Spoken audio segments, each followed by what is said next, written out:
Hello students, I am Vinita Gogia. Today we are going to discuss the first poem of English literature book of class 10th, First Flight. Name of the poem is Dust of Snow and it is written by the poet Robert Frost. First, let's get some information about the poet Robert Frost. Robert Frost was born on 26 March 1874 in San Francisco, California. Frost is a world-renowned poet. He won many honors during his lifetime. His notable works are A Boy's Will, North of Boston, New Hampshire, and so on. He died on January 29, 1963. Frost was the poet of nature. He presents nature in very unconventional way in his poetry. He believed in philosophy that simple and small things always have larger significance. His poem Dust of Snow reflects the same philosophy. Now, let's comprehend the poem. First of all, the title Dust of Snow. Here, dust is not the dust in literal sense, but very tiny particles of snow.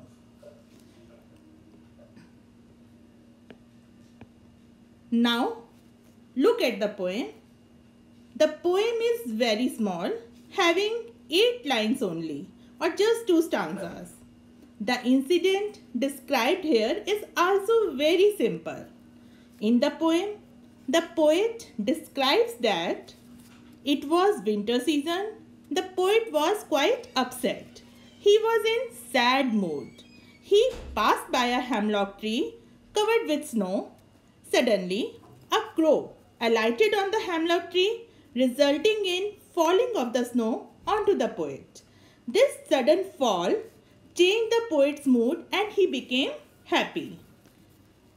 So simple the incident, isn't it? But is that all the poet wants to say?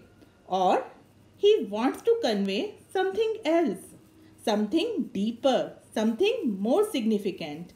Remember, Robert Frost's poems have a deeper meaning, though they appear very simple on the surface.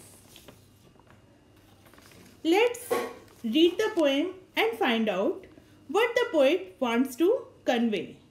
I recommend that you should have your book and pencil or highlighter with you so that you may mark the difficult words or phrases and write their meanings. Now, come to the first stanza. Here there is a new word. It is in the second line, shook. Have you got it? Shook means to shake, S-H-A-K-E. Here in the first stanza, the poet says that he was walking by a hemlock tree or sitting under it. It is not clear in the poem whether the poet is just passing by the tree or is sitting under the tree.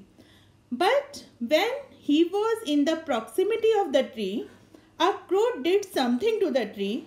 Either it landed on the tree or took its flight off. That resulted in falling of tiny snow particles on the poet. Here notice how the poet uses the elements of nature in a very unconventional way.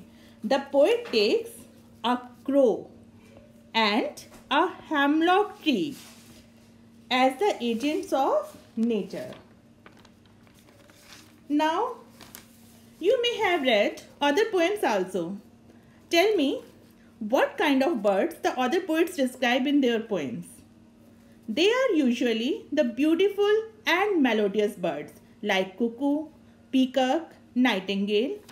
These birds are thought to be very auspicious, while a crow is considered as bad omen. It is black, ugly, and has a very harsh voice. It is considered the representative of doom, darkness, and death.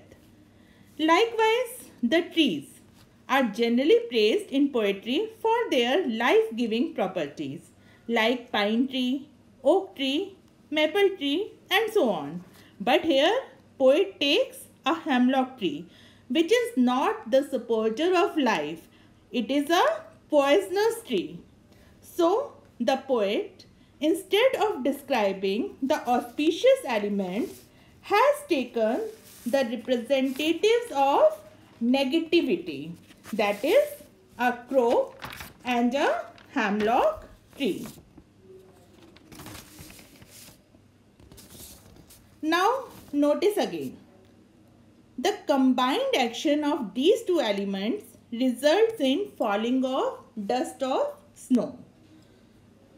Crow and hemlock tree represents negativity, and they also represents the sad mood of the poet. The combined action of crow and hemlock tree results in falling of dust of snow, and dust of snow represents purity. Dust of snow represents joy. The snow is very pure, spotless white. So it is the symbol of pure joy. Now, have you understood the first stanza? Come to the second stanza then. Has given my heart a change of mood and saved some part of a day I had rued. In this stanza, the poet says that falling of dust of snow or the tiny particles of the snow on him changes his heart and he comes out of his pensive mood. It results in changing his mood from sad to happy. He was earlier repenting or regretting about something bad.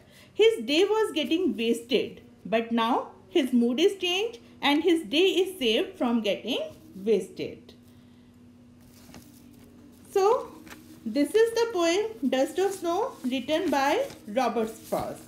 Now, what the poet wants to say, or what the poet wants to give the message through his poem.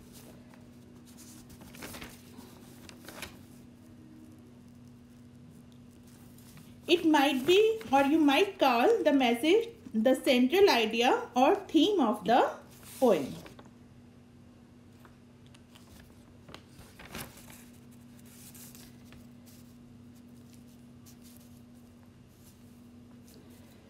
The first message the poet gives is that simple and small things have larger significance. What does it mean? The poet actually wants to convey that a man's life may be full of worse times, but a little good thing, a small act of kindness can change its entire course of action. Even a silver lining in the black clouds is enough for the life to get going. For example, here just a simple act of falling off dust of snow on him changes his mood from sadness to happiness. Now, the second thing, what is the second message of the poem? Is that nature has the healing power. Nature can cure anything, whether it is ill health or bad mood. So, we should always be in sync of the nature. Last but not the least, the poet wants to convey to his readers that no creature of the nature is bad or inauspicious. That is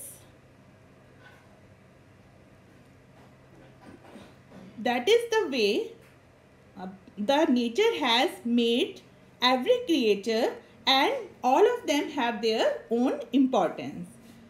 He takes the example of a crow and a hemlock tree, which are the symbol of negativity. By these symbols of negativity, he generates positivity, that is falling of dust of snow. And dust of snow is the symbol of joy. and it ultimately changes the poet's mood from sad to happiness. Now the literary devices used in the poem. Appreciation of any poem is not completed unless we discuss its literary devices. And what these literary devices are? The literary devices are the devices which beautify a poem or any piece of writing. They are like jewels which the poets or the writers use to adorn, to ornate their writings and to make them more beautiful.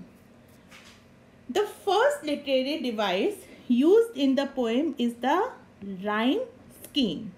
For understanding the rhyme scheme, we have to look the poem again. Now look at the poem, the last words of each line: crow, me, snow and tree. Likewise, in the second stanza, it is heart, mood, part and rude.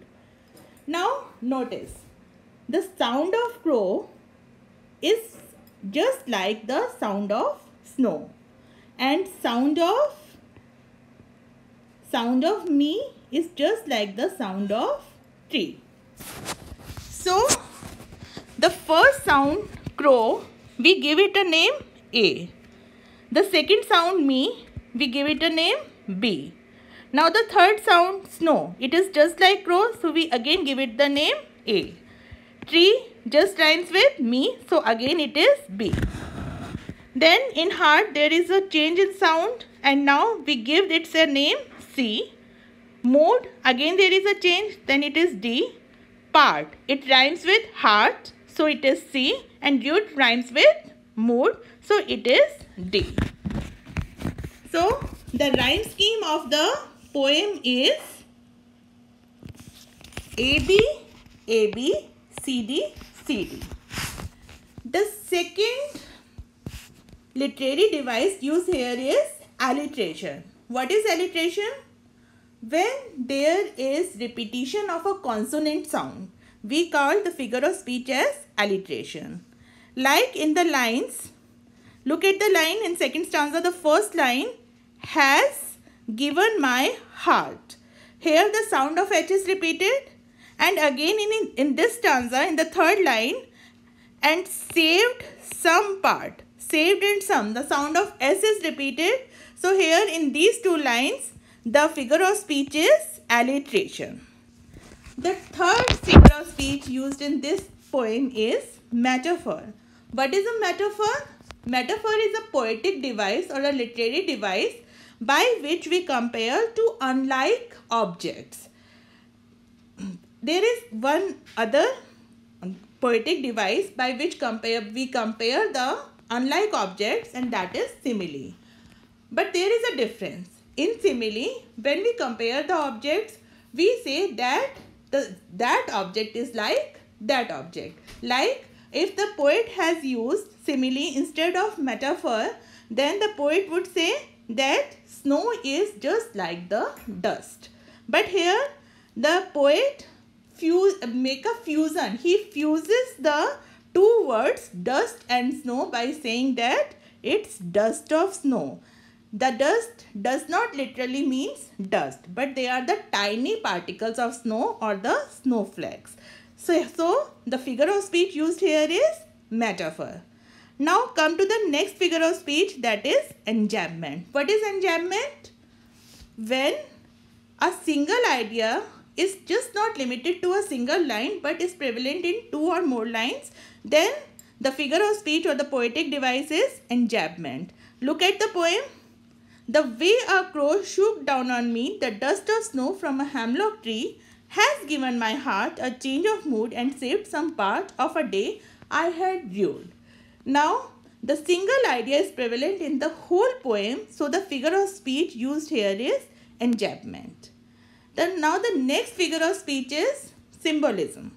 Here, the black crow is the symbol of death, of doom, darkness, fear, and hemlock tree, again a symbol of negativity, it symbolizes death. Dust of snow is the symbol of pure joy. So, the figure of speech or the literary device symbolism is used in the poem Dust of Snow. I hope that now you have understood the whole poem and will be able to answer any question related to the poem. Thank you and have a nice day.